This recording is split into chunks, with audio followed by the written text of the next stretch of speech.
What's up, YouTube? I'm getting ready to sell my trailer and I want to make sure everything's working good. I got the generator going on it. It's a toy hauler. It's a 2006 Vortex. Cool trailer. It's been good for years, but it's time to get rid of it because I don't use it enough. So anyways, I've had this problem with this thing on and off for years. If I don't use it, basically the fridge will not run on gas. And I'll tell you what to look for, the symptoms of how to know. So basically these refrigerators run on electricity if you're plugged into power, and gas, propane, if you're running on the road and stuff. So if you put this thing on auto, mainly what it usually should do is it should go to gas first, okay? In this case, I'm going to show you the cycle events of how this works. Let's open this guy up. So here is the compartment for the fridge, okay? So inside here, basically, your ignition controller, your gas valve from the propane tank here. Power feeds over here, feeds into this tube, turns it on and puts gas into this burner in here. There's an ignition module, just like on a heater at home. Basically what it does is it turns on a pilot, ignites and sparks, and puts propane into this thing and heats this guy up. If it doesn't do that, because the gas is off, the gas is low, if the gas is not working, ignition problem, it'll automatically convert over to electricity, and then electricity controls will turn on and fire this thing up. So I'm going to show you basically what to look for if it's not working on gas. So I turned it on gas, okay? I'm going to open this guy up right here. Take this cover off. Thing here for the condensation pan. Okay. Okay, so if I look here, I'm going to pull this guy back. Orange wire is my ignition.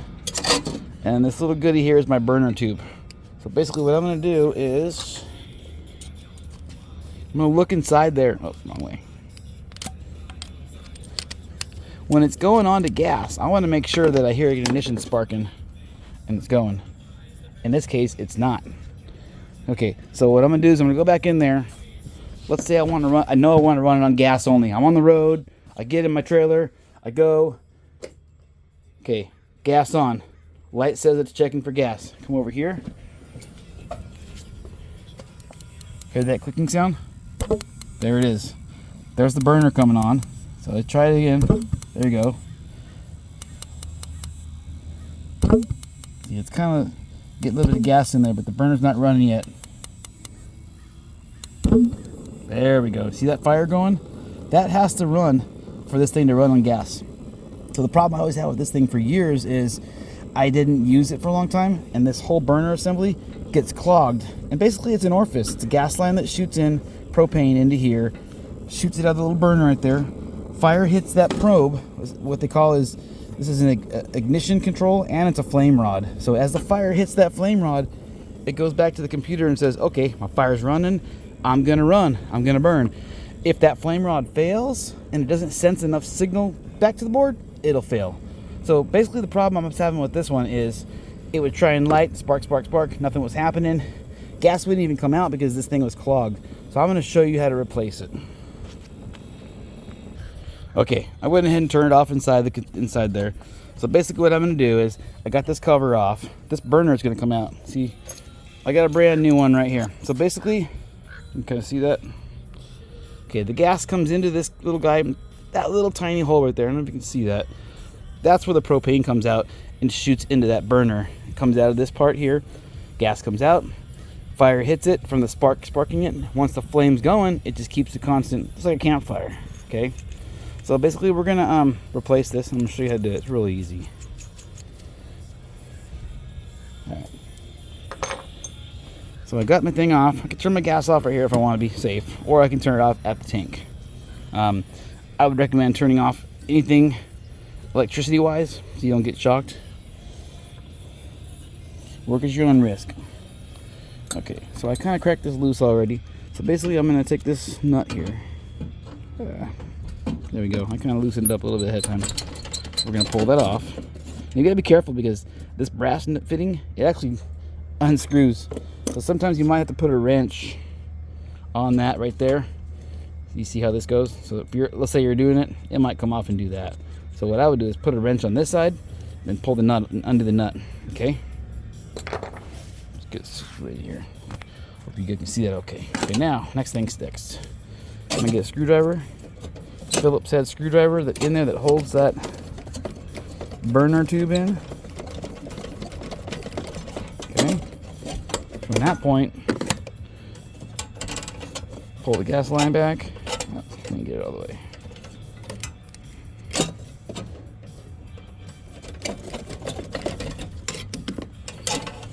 There we go. Burner comes out. Oops.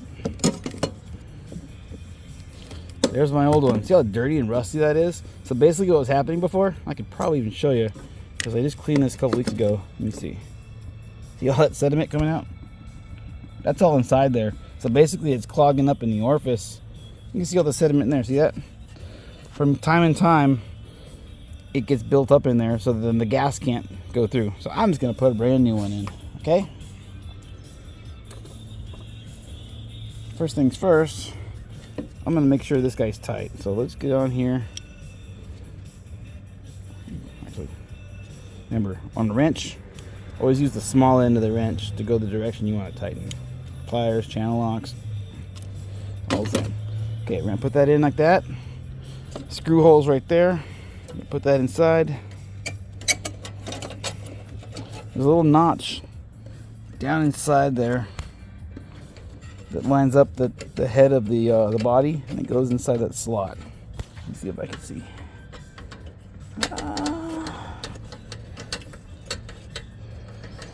Ooh, I think this one's the wrong size. Ooh.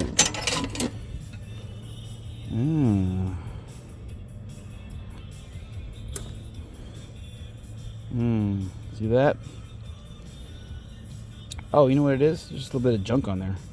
So let me get my thing off. Let's kind of clean this up. Let's try this. Oops. Let's get a flat. Yeah, a little bit of debris on there, so it won't go in the thing very clear. But, I don't have any sandpaper here, so let's just try this. Let's do this.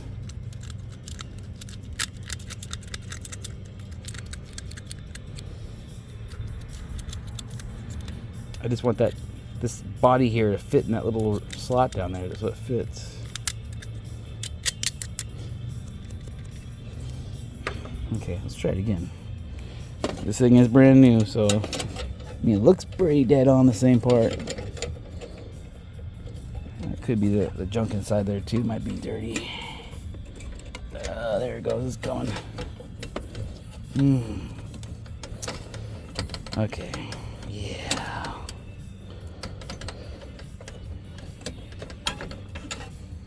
Okay, I'm gonna file this down a little bit more so it fits. So, all right, got it in. Yeah, let's pin the butt. I think the metal is just so dirty in there. See it?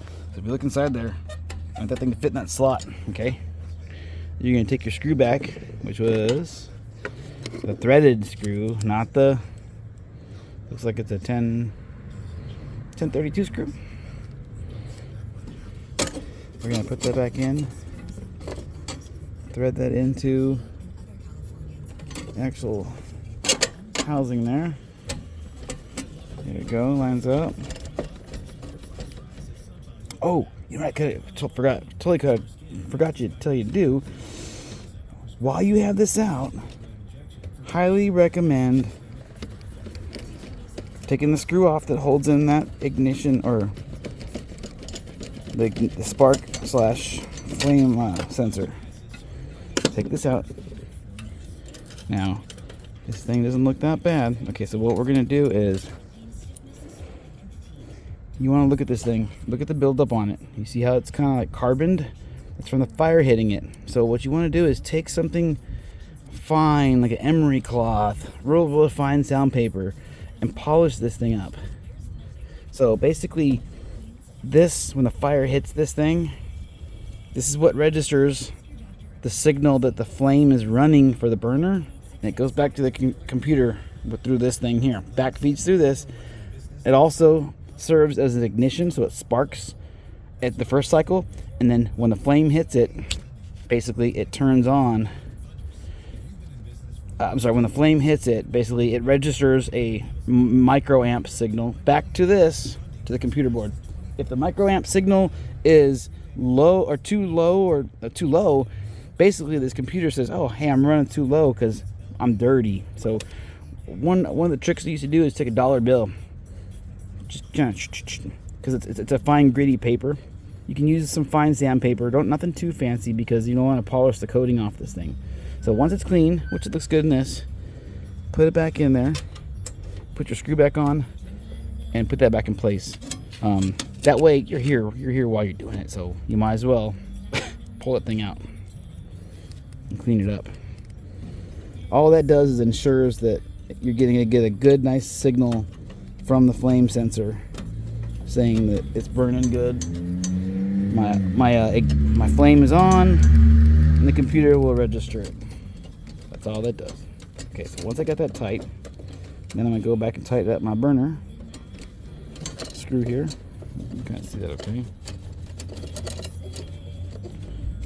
Okay. Then I'm gonna come over here. I have tightened that up already. Let's make sure that my flare nut is lined up on the threads. Okay. I'm gonna get my wrench.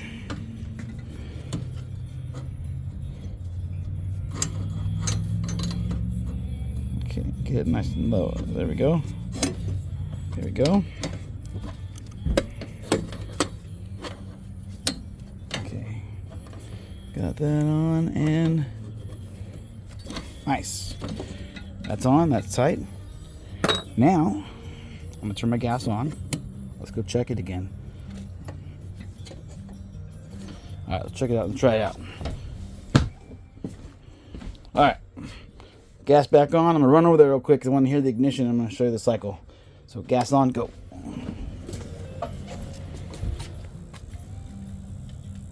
Ignition's turning on. Hear it? You can see a little spark in there. See a spark?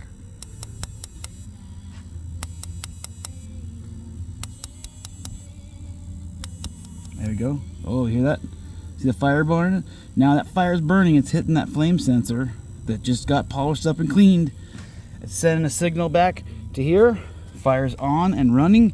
Now, as this thing heats up, basically this is what's gonna make your fridge cold. As this thing heats up, if you know refrigeration, I'm not gonna explain it. It's just a whole different cycle.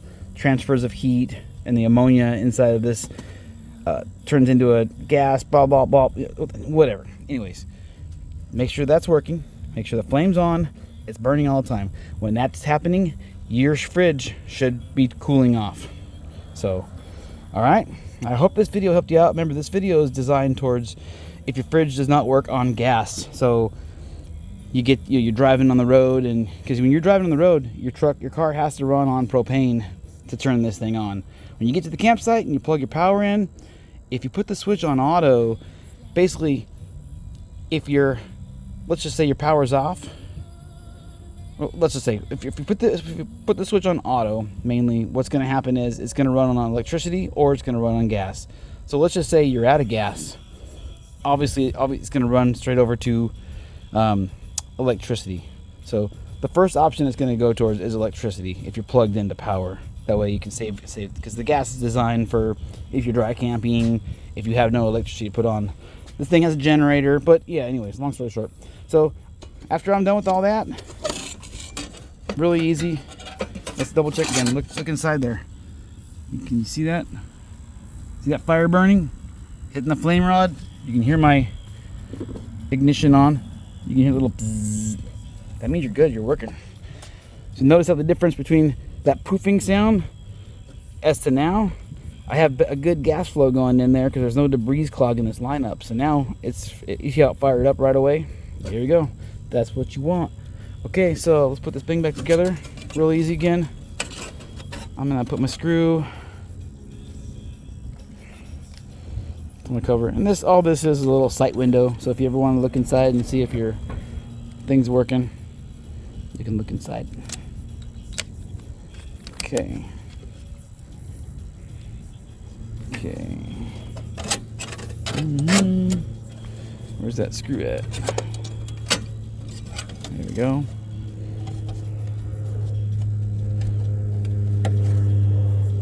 Wait.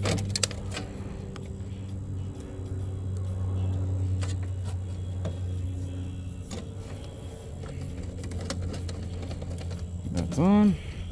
And then my condensation pan. So as this thing starts running over time, condensation is going to drip out from the fridge, and it's going to come into this thing. So that's all this thing does, is collects the yummies and the water and the moisture and the condensation. So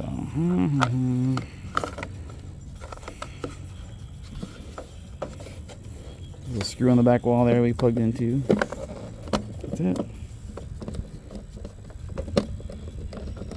That's it. Put that's the drip line. So yeah, and that's it. We can close this off because we're done with that now.